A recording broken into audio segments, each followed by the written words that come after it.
누가복음 14장의 오늘 말씀입니다.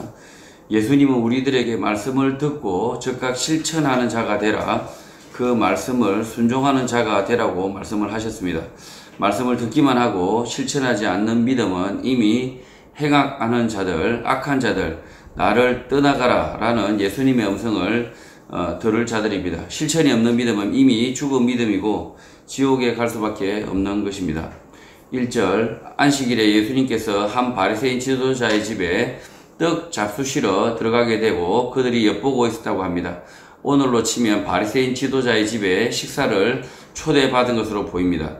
아직 바리새인들이 예수님을 배척하고 죽이고 싶어할 정도가 아니어서 집에 초대를 하던 때가 있었던 것 같습니다. 2절, 그런데 예수님 앞에 수종병 든 한 사람, 수종병이라고 하면 몸이 붓는 질병을 말합니다. 몸이 붓는 질병에 걸린 사람이 그 집에 있었다고 기록하고 있습니다.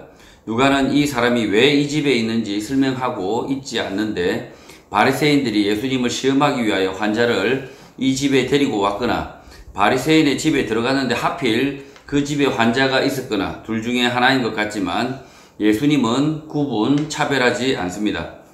3절, 예수님은 바리새인의 집에서 이 환자를 만나게 되었고 그 사람의 병 고쳐주기를 요청받은 것 같습니다. 예수님은 율법 교사들과 바리새인들에게 대답을 하는데 안식일에 병 고쳐주는 것이 합당하냐 아니하냐 라고 반문을 합니다. 4절, 율법 교사들과 바리새인들은 일부러 대답하지 않고 침묵을 하며 예수님이 안식일에 이 환자를 어떻게 하는지 보려고 합니다. 그러자 예수님은 안식일임에도 불구하고 그 수종병 환자를 데려다가 고치시고 보내게 됩니다.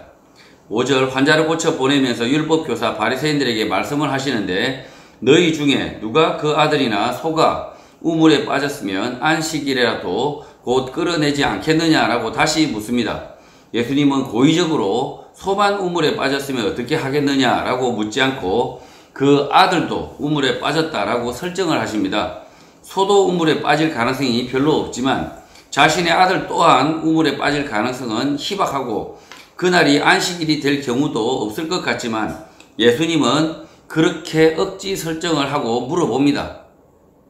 소만 안식일에 우물에 빠졌다라고 하면 율법교사 바리새인 가운데 내버려 두겠다는 사람이 나올 수 있습니다. 그러나 자신의 아들이 우물에 빠져 죽게 생겼다고 하면 아무것도 할 수 없는 안식일이라도 건지지 않을 수 없는 것입니다. 6절, 그러자 그들이 아무런 대답을 하지 못하게 됩니다. 사람들의 질병을 불쌍히 여겨 말씀을 가르치기 전에 환자를 고치시는 예수님의 평소 모습을 알고 있었기 때문에 율법교사 바리새인들이 함정을 파놓은 것일 수 있지만 개의치 않고 환자를 고치신 것입니다. 예수님은 복음을 가르치면서 귀신 들린 사람, 병든 사람을 고치게 됩니다.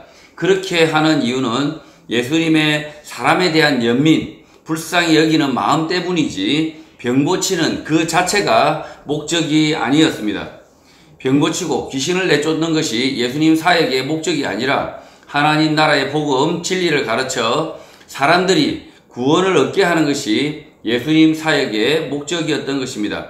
그러나 율법교사 바리새인들은 예수님이 안식일에도 병자를 고치는가 지켜보고 있었고 예수님은 안식일임에도 불구하고 이 병자를 지나치지 않고 고치시면서 안식일을 주신 하나님의 뜻을 다시 가르쳐 주시는 것입니다. 안식일에 아무것도 하지 않고 하루를 보내는 이유는 하나님의 창조를 기억하라는 것, 하나님의 도우심을 기억하라는 것인데 지금 율법교사 바리새인 앞에 있는 이분은 예수 그리스도 하나님의 아들, 그 하나님의 본체인 것입니다.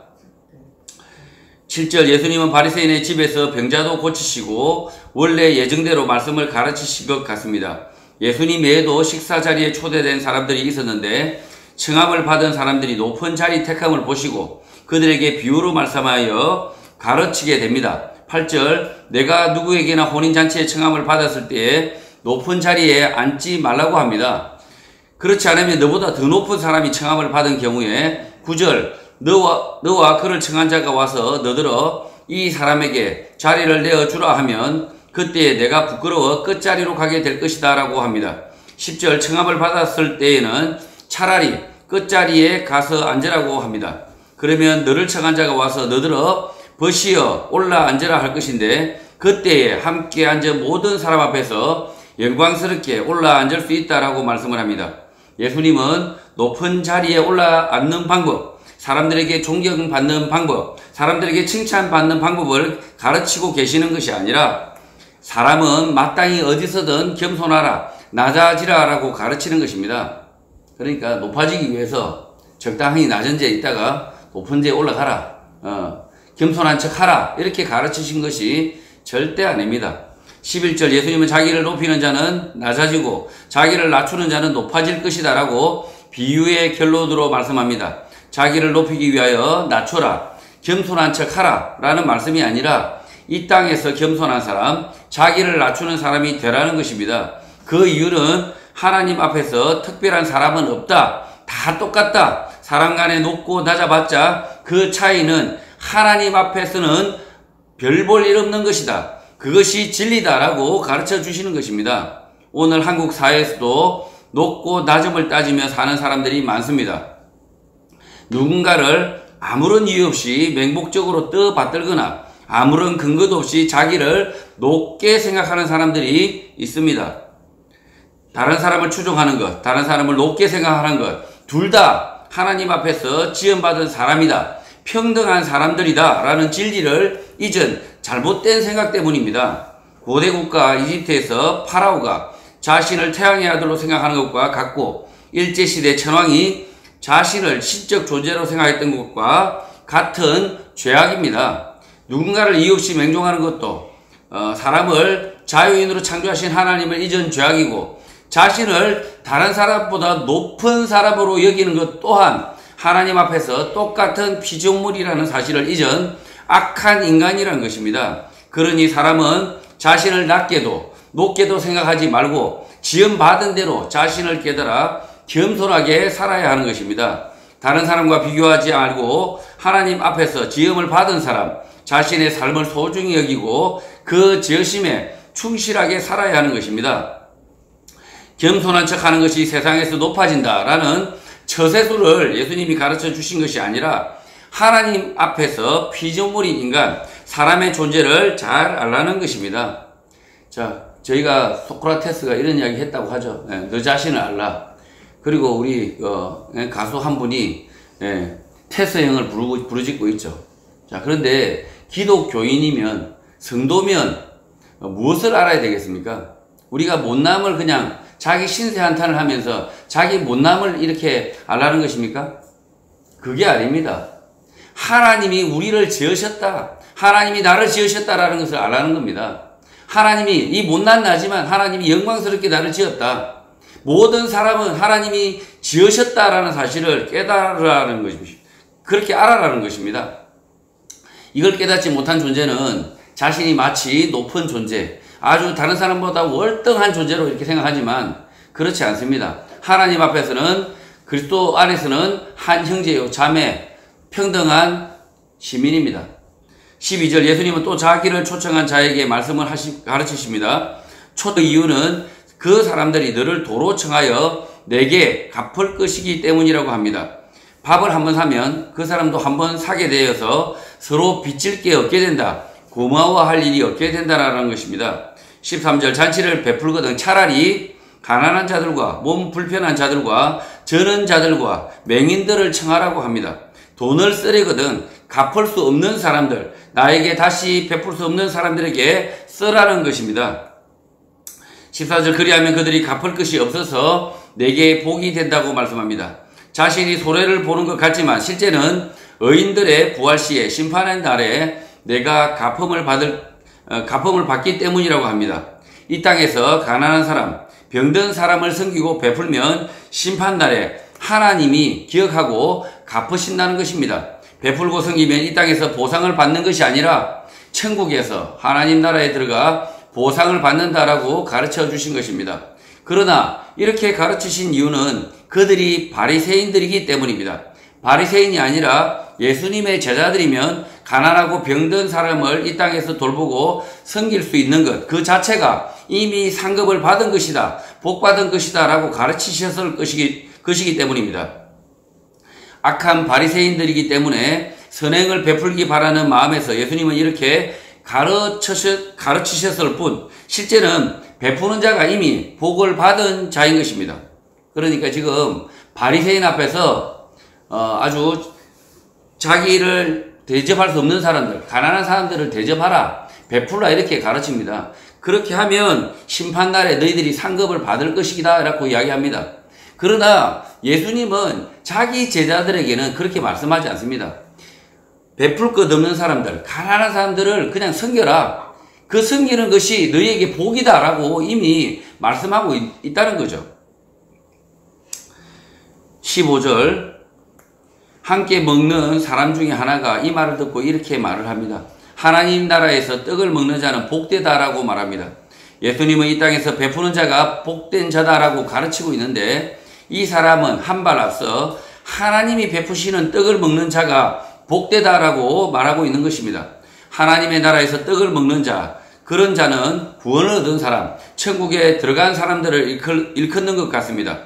그런데 하필 이 사람은 바리새인, 천국에 들어갈 것 같지 않은 사람입니다. 자신은 천국에 들어간다라고 확신을 하고 있지만 아닌 것 같은 사람이 이렇게 말하고 있는 것입니다. 그러니 예수님은 이 바리새인에게 아래와 같이 다시 비유로 가르쳐주고 있습니다. 지금 이 바리새인이 이렇게 이야기한 거죠. 하나님이 베푸시는 떡을 먹는 자가 복되다. 마치 자기가 그 떡을 먹을 수 있을 것처럼 이렇게 당당하게 이렇게 말하고 있는데 예수님이 보시기에는 이 바리새인이 전혀 천국 잔치에 들어올 수 없을 것 같은 사람, 그런 사람이라는 거죠. 그래서 예수님이 직설적으로 너 아니야 이렇게 말하고 있는 것이 아니라 비유로 말씀하십니다. 이 사람이 기분이 나쁘지 않도록, 그러나 깨닫도록 이렇게 직설적이진 않지만 완곡하게 예수님께서 말씀하고 있습니다. 16절 이르시되 어떤 사람이 큰 자치를 베풀고 많은 사람을 청하였다고 합니다. 17절 잔치할 시각에 그 청하였던 자들에게 종을 보내어 이르되 오소서 모든 것이 준비되었나이다 라고 전합니다. 18절 그러나 다 일치하게 사양하여 한 사람은 이르되 나는 밭을 샀음에 아무래도 나가 보아야 하겠으니 청컨대 나를 양해하도록 하라 하고 19절 또 한 사람은 이르되 나는 소 5겨리를 샀음에 시험하러 가니 청컨대 나를 양해하도록 하라 하고 20절 또 한 사람은 이르되 나는 장가 들었으니 그러므로 가지 못하겠노라 라고 말을 합니다.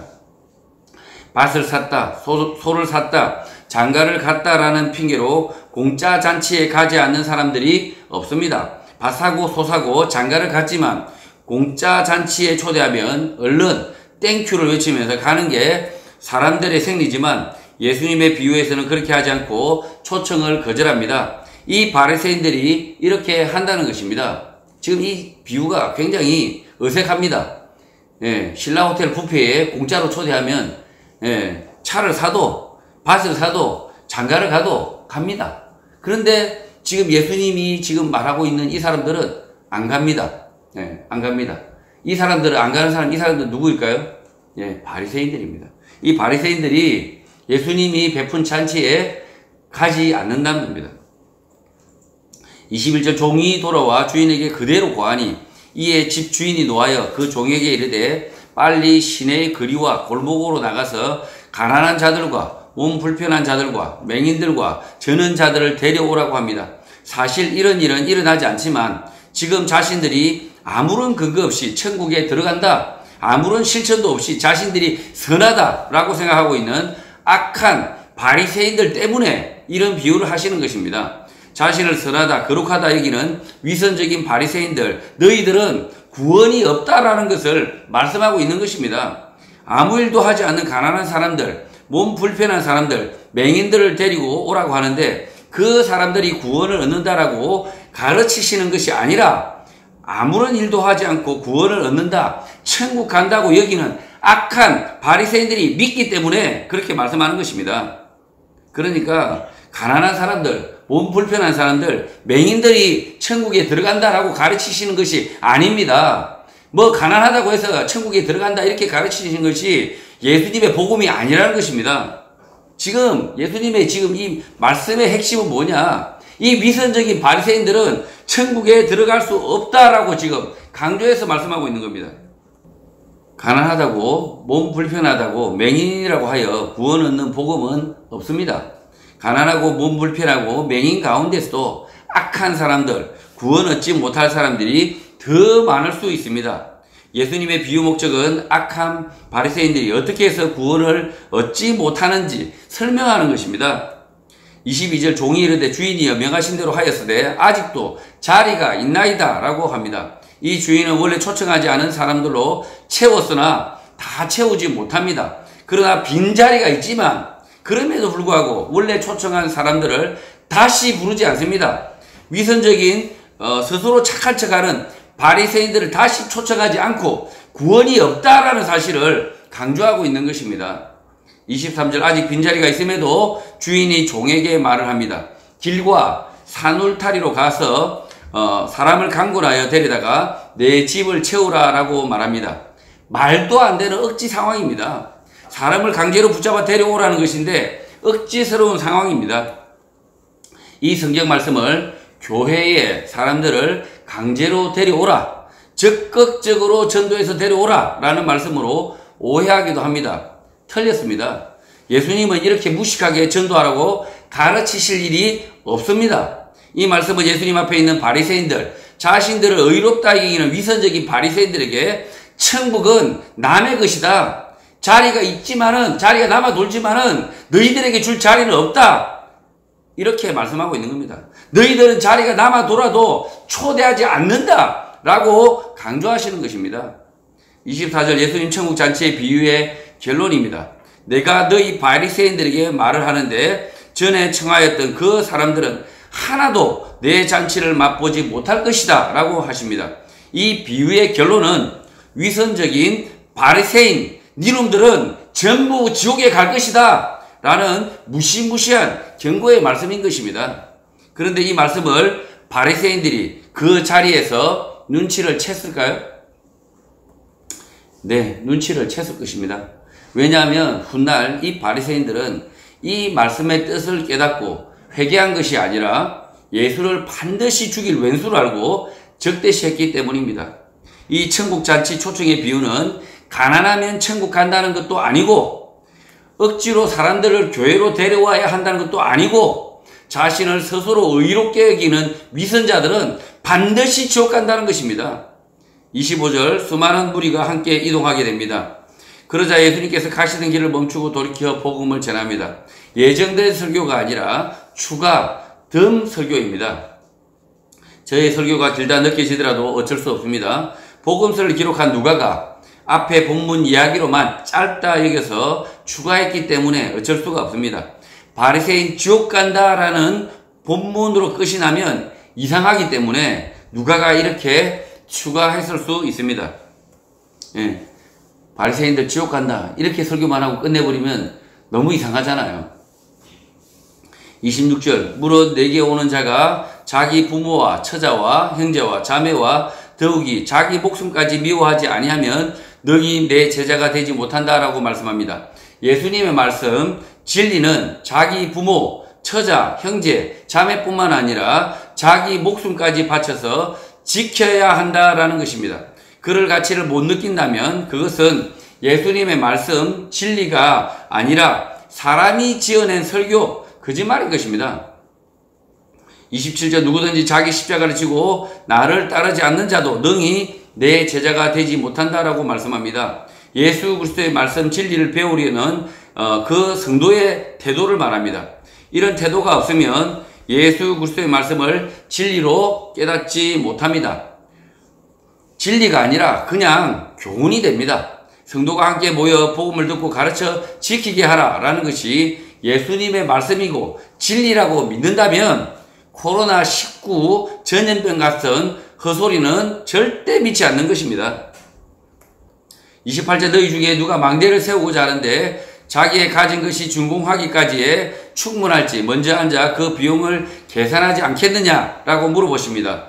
집을 지을 때 자기가 가진 것 기초만 쌓고 건축을 다 못하게 되고 보는 사람들이 다 비웃는데 그래서 미리 집을 지을 때 자기가 가진 것 은행 대출 등 비용을 충분한지 미리 계산을 해본다라는 것입니다. 그래서 29절에 자, 건축을 다 못하게 되고 그렇게 되면 비웃게 된다. 그러면 30절 이 사람이 공사만 시작만 하고 돈이 없어 건축을 마무리하지 못한다라고 비웃는다는 것입니다. 이 말씀은 일을 할 때 견적을 잘 해라, 미리 비용 계산을 잘 해라 라고 가르치시는 것이 아니라 그 반대입니다. 그러니까 집 지을 때 돈이 충분한지 돈을 잘 준비해라, 미리 공사비를 잘 마련해라, 이렇게 말씀하고 있는 것이 아니라 그 반대라는 거죠. 예수님의 말씀, 진리를 따르는 제자가 되는데 그 비용, 대가를 계산하지 말고 믿음으로 그 비용, 계산을 뛰어넘으라는 것입니다. 예수 제자가 되는 대가, 비용을 계산하는 사람들은 반드시 그 비용이 모자라게 된다, 중간에 포기하게 된다, 천국에 이르지 못한다는 말씀입니다. 예수님의 제자가 될 비용을 미리 넉넉히 준비하라는 것이 아니라 앞서 말씀한 대로 자기 십자가를 지고 믿음으로 제자의 삶을 살라는 것입니다.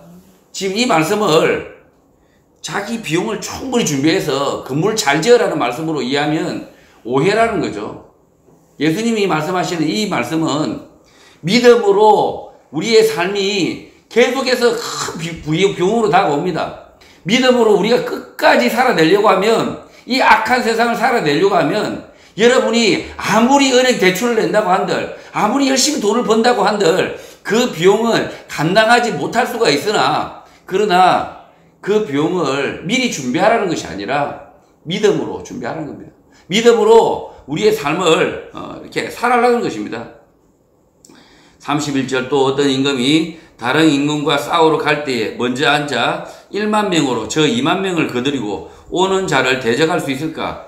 헤아리지 않겠느냐? 비유로 말씀합니다. 하필 1만 명으로 2만 명과 맞설 수 있는지 계산하라는 말씀으로 들릴 수 있지만 그렇게 계산하면 바보가 됩니다. 어차피 비유인데 계산적이라면 우리 군사가 3만 명이고 적이 2만 명, 그렇게 맞서는 상황이어야 맞습니다. 그런데 예수님의 비유는 1만 명으로 2만 명과 맞서는 상황입니다. 숫자로 보면 이미 지는 상황, 이길 수 없는 상황입니다. 저희가 지금 이렇게 모여가지고 이 정권과 맞서 싸운다, 이 불의한 정권과 맞서 싸운다 그러면 이미 지는 상황 아닙니까? 이미 총칼 다 가지고 있고 모든 권력 다 가지고 있는데 어떻게 이길 수 있겠습니까? 이미 예수님께서 이렇게 말씀하고 있는 거죠. 우리가 1만 명이고 적은 2만 명이에요. 그러면 이미 진 거 아닙니까? 32절 만일 이기지 못할 것 같으면 그가 아직 멀리 있을 때에 사신을 보내어 화친을 청하여야 한다라고 말씀합니다. 이 말씀의 뜻도 마찬가지 비용 계산을 잘 해야 한다라는 말씀이 아니라 믿음이 없이는 제자의 길을 갈 수 없다는 것입니다. 아무리 계산을 잘하여 군사를 잘 준비하더라도 인생의 적들이 훨씬 많아서 포기하게 된다, 믿음을 버리게 된다는 말씀입니다. 인생의 적은 우리가 생각하는 것보다 훨씬 더 많다는 거죠. 우리가 1만 명 준비하면 적들은 5만 명이라는 거죠. 33절 예수님의 비유의 결론입니다. 이와 같이 너희 중에 누구든지 자기의 모든 소유를 버리지 아니하면 능히 내 제자가 되지 못한다라고 말씀합니다. 병사를 잘 준비하라는 이야기 아니죠. 돈을 억만금을 준비하라는 이야기 아니죠. 자기의 모든 소유를 버리지 아니하면 능히 내 제자가 되지 못한다, 이렇게 지금 말씀하고 있습니다. 비용을 많이 준비해야 한다, 군사를 많이 준비해야 한다라고 말씀하고 있었던 것이 아니라 자기 모든 소유를 버리고 믿음으로 예수 그리스도의 말씀, 진리를 붙잡고 살아야 한다라고 가르치는 것입니다. 그렇다고 지금 가지고 있는 모든 소유를 버리라고 가르치는 것도 아닙니다. 무소유를 가르치는 것이 아닙니다. 지금 가진 자신의 형편, 사람들 속의 관계, 자신의 소유 등 현재 상태 그대로를 잘 활용하여 믿음의 길을 똑바로 가라는 것입니다. 재물에 얽매이지 않고 예수 그리스도의 말씀, 진리를 쫓아가야 예수 제자가 된다는 것입니다. 예수님은 예수 제자의 특징을 한 가지 말씀하시고 설교를 마무리합니다. 34절 소금이 좋은 것이나 소금도 만일 그 맛을 잃으면 무엇으로 짜게 하리오? 라고 묻습니다. 음식을 할 때 소금이 꼭 필요하다, 소금 없는 음식은 없다, 사람은 어떻게든 소금을 섭취한다라는 뜻으로 말씀한 것은 아니지만 실제로는 그렇습니다. 짜게 먹는 것은 안 좋다라고 생각하겠지만 반대로 짐승이나 사람이 소금 섭취를 제대로 하지 않으면 질병에 시달리게 됩니다. 이 소금을 사람이 먹을 때 짜게 느끼게 되는데 이 소금이 짜지 않으면 무엇으로 짜게 할 것인가라고 되묻고 있는 것입니다. 주일학교 같으면 간장이요 라고 답하는 학생도 있겠지만 다행히 간장이라고 하는 분은 없을 것 같습니다. 혹시 간장이라고 생각하시는 분 계십니까? 속으로 간장 이렇게 생각하시는 분이 있으면 소고기 구울 때 간장으로 구워 먹는다라고 생각해 보시기 바라고요.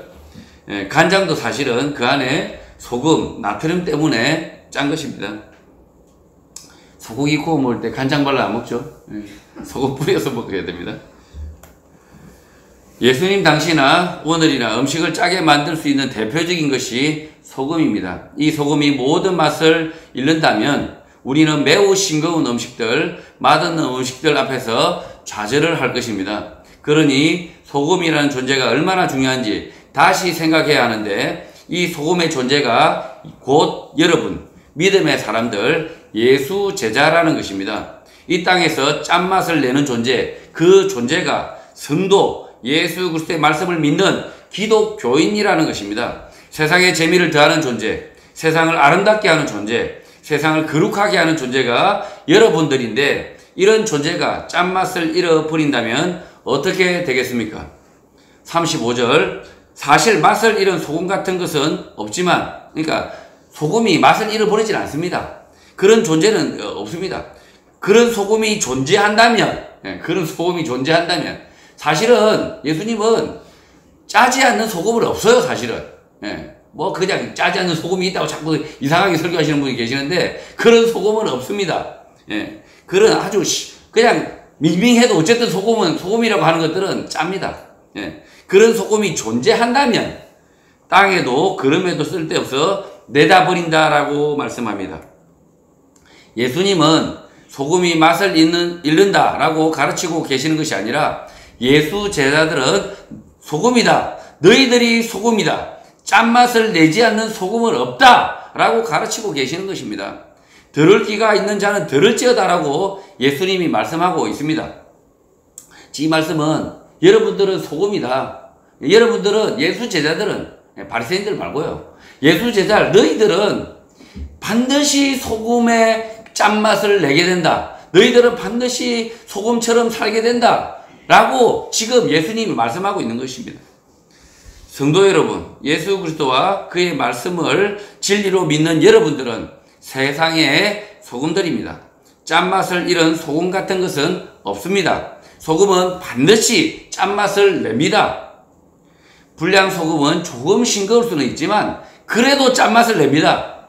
그러니 이 땅에서 예수 그리스도의 말씀을 진리로 믿는 여러분들은 자신을 소금으로 알고 소금답게 맛을 내는 삶, 실천하는 삶을 살아야 합니다. 이 땅에서 예수 그리스도의 맛, 소금으로 살아서 영생 얻는 복 받는 인생 되시기를 주님의 이름으로 축복합니다.